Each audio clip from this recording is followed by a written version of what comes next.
بسم اللہ الرحمن الرحیم والصلاة والسلام علی سید الانبیاء والمرسلین وعلی آلہ واصحابہ اجمعین اما بعد۔ باب قول النبی صلی اللہ علیہ وسلم بنی الاسلام علی خمس وهو قول وفعل ویزید وینقص۔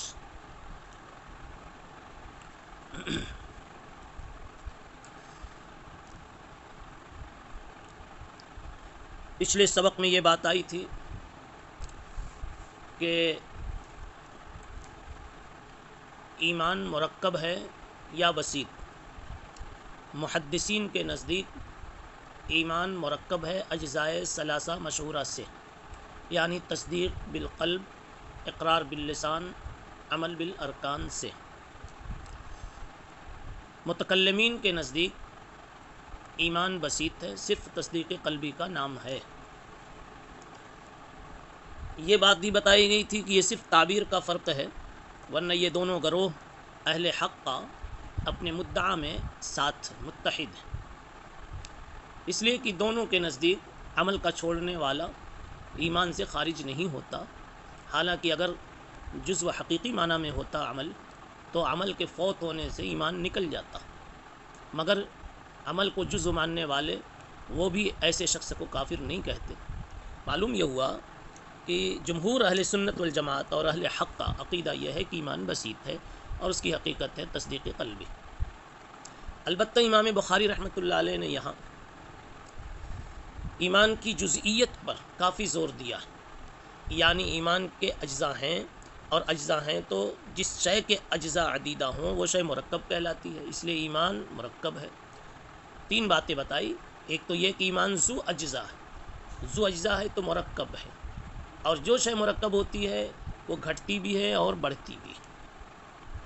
اب اس کو امام بخاری رحمۃ اللہ علیہ اپنے زمانے کے تقاضے کو سامنے رکھ کر کے اپنے اس مدعا کو اور اپنی تعبیر کو، یعنی مرکب ہونے کو، اجزاء ہونے کو، گھٹنے اور بڑھنے کو، کئی طرح سے اس کو ثابت کریں گے۔ سب سے پہلی بات یہ کہ اسلام اور ایمان دونوں میں اتحاد ثابت کریں گے، دونوں کے بیچ اتحاد کا قول فرمائیں گے، یعنی آپ یہ سمجھیں کہ ایمان اور اسلام یہ دونوں متحد ہیں یا دونوں میں کچھ فرق ہے۔ اس سلسلے میں تھوڑی سی آپ تفصیل سنتے چلیں، اور تفصیلات تو پچھلے سالوں کی برکت سے آپ کو بہت کچھ معلوم ہوں گی۔ اسلام اور ایمان لغوی اعتبار سے بھی ان کے اصلی معنی میں فرق ہے۔ ایمان کا اصلی معنی ہے تصدیق کرنا، یا یوں کہہ لیجئے تصدیق کر کے کسی کو مطمئن اور پرامن بنا دینا۔ ایمان کو ایمان اسی لیے کہتے ہیں کہ جس پر ایمان لایا جاتا ہے، نبی پر ایمان لایا گیا تو نبی کو مطمئن کر دیا گیا، ہم اب آپ کی مخالفت یا آپ کے نظریے کی تردید نہیں کریں گے۔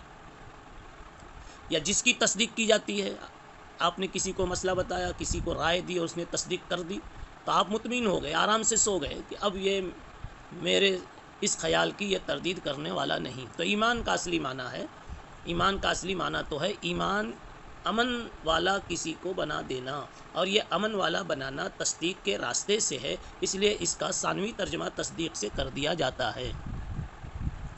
اسلام، اسلم یسلم، اسلام کے معنی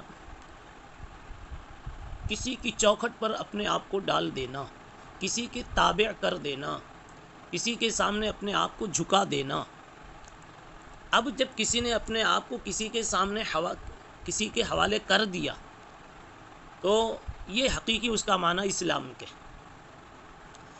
یعنی کہ اسی سے بات سمجھ میں آ رہی ہے کہ اپنے ظاہر کے اعتبار سے اپنی پیشانی کو، اپنے اعضاء و جوارح کو، اپنی حرکات و سکنات کو، اپنے اعمال و اقوال کو کسی کے تحت اور ماتحت کر دینا،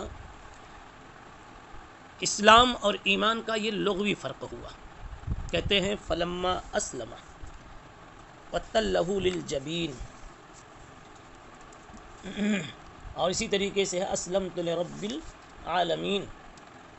ان تمام آیات میں، اس طرح کی اور بھی جتنی آیات ہیں، ان تمام آیات میں اسلام بمانا گردن نہادن ہے، سر افگندن ہے، سر کہیں ڈال دینا، گردن کہیں جھکا دینا۔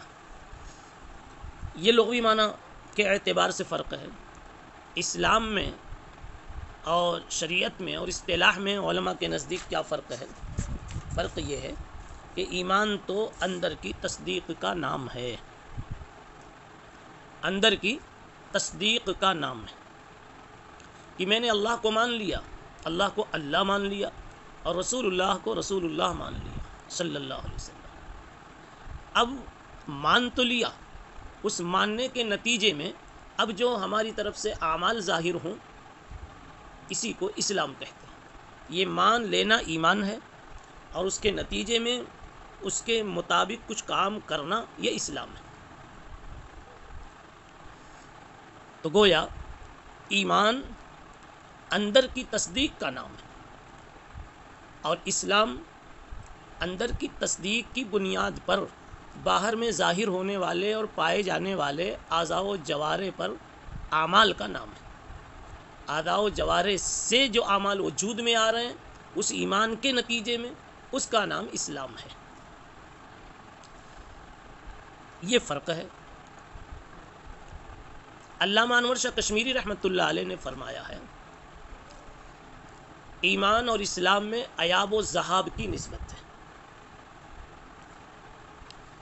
دونوں میں ایاب کا معنی ہے، ذہاب کا معنی ہے، اس طرح سے کہ ایمان دل سے چلتا ہے اور اعضاء و جوارح تک پہنچتا ہے، یعنی جب قلب میں اللہ کی نسبت آ جاتی ہے، رسول اللہ صلی اللہ علیہ وسلم کی رسالت کی حقانیت بس جاتی ہے، ایمانی جوہر آ جاتا ہے، تصدیق آ جاتی ہے، تو یہ تصدیق بڑھتے بڑھتے مترقی ہوتے ہوتے اس قدر مترقی ہو جاتی ہے کہ آدمی کو اب اس کے مقتضا پر عمل کیے بغیر چین نہیں آتا۔ وہ تصدیق مجبور کرتی ہے کہ جس کو مانا ہے اس کی کچھ خدمت کرو، اس کی ضیافت کرو، اس کو خوش کرو۔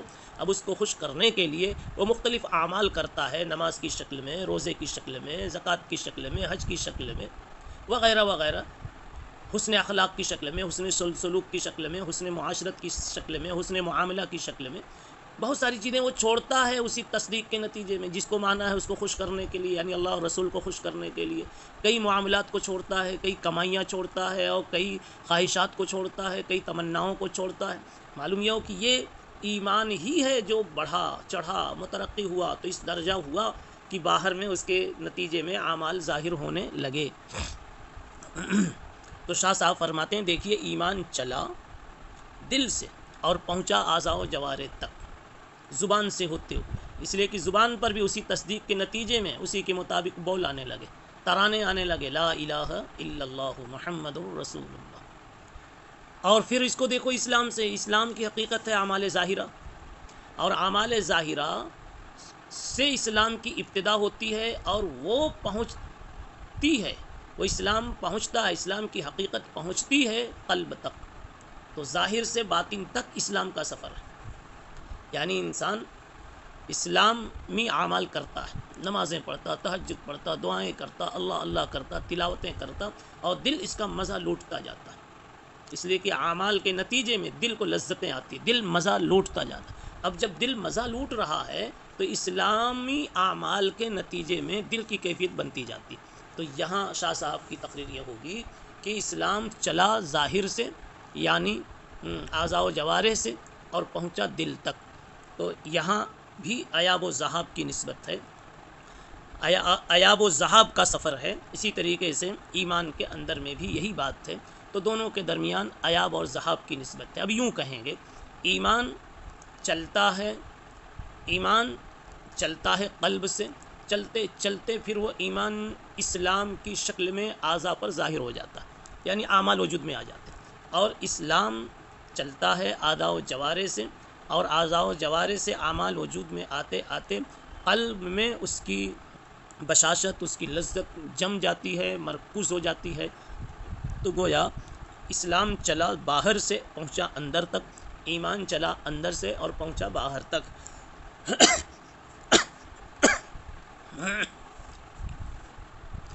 امام بخاری رحمۃ اللہ علیہ ایمان اور اسلام کو دونوں کو ایک ہی مانتے ہیں۔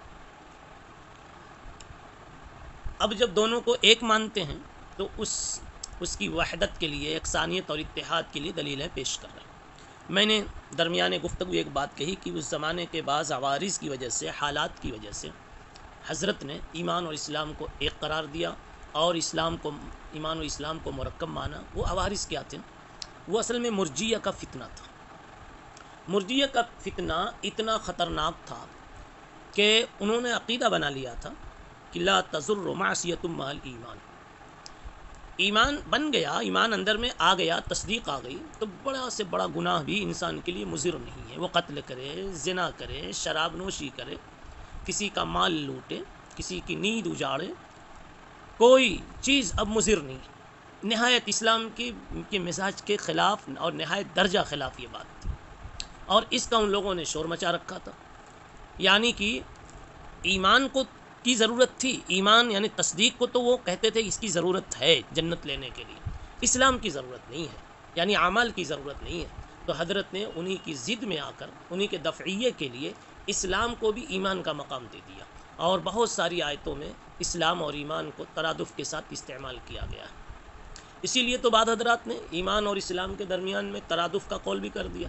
سچ یہ ہے کہ ترادف نہیں ہے، اسلام اور شے ہے اور ایمان اور شے ہے، اور تباین بھی نہیں ہے، اور ہے اگر تباین تو اسی اعتبار سے ہے، ظاہری اعمال کو اسلام کہتے اور اندر کی چیز کو ایمان کہتے ہیں۔